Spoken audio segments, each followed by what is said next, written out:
Welcome to the Archive Network. I'm Aurelius, and with me, as always, Malik. We curate the Exploration Archive. Today we open a new file, Christopher Columbus. Malik, you've had this one on your desk for a while. The sea whispers secrets and beckons the brave.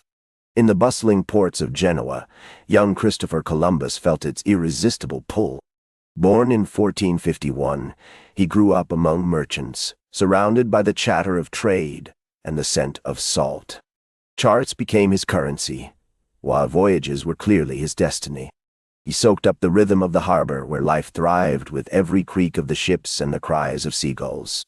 This was a world alive with possibility, a place where dreams set sail. But it wasn't just the pull of the sea, Aurelius. Columbus was drawn to the dreams of wealth and glory, yes. But it was so much deeper than that. The allure of spices, gold, and new territories fueled his obsession. These weren't mere fantasies. They were the aspirations of a man who understood the risks and sacrifices involved. He saw the chance to change his life, but he was blind to the lives he would disrupt along the way. The harbor was alive with a cacophony of sounds, each wave and call filling him with a deeper understanding.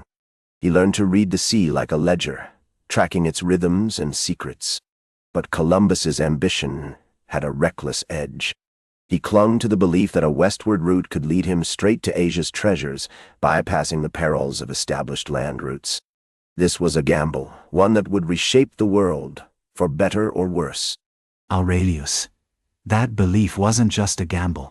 It was a gamble with lives at stake. Columbus's vision was shaped by his experiences, no doubt.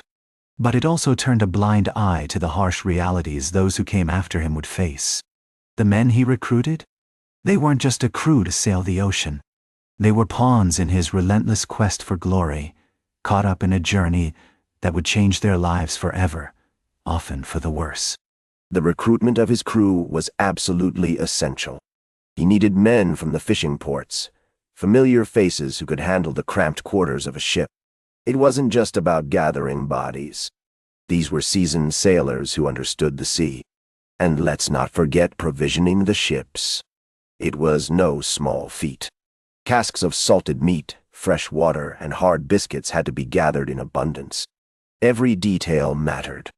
The stage was meticulously set for his grand ambition to unfold. But let's not romanticize this, Aurelius. Those provisions were not just supplies. They were the lifeblood of men setting out on a perilous journey into the unknown. Columbus's grand speeches might have inspired confidence, but the truth is far harsher. Many of those men would face hardships that they could never have imagined: hunger, storms, and the sheer terror of navigating uncharted waters. They were not just adventurers.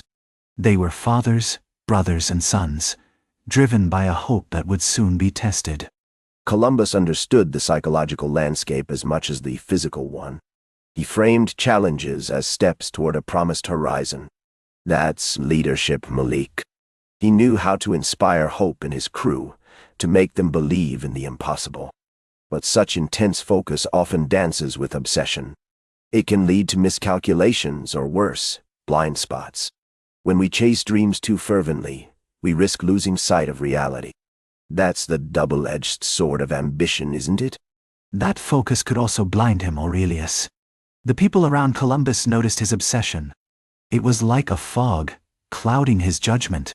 Leadership isn't just about inspiring others.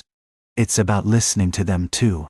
The voices of his crew were vital, yet they often went unheard, lost in the shadow of his grand ambitions.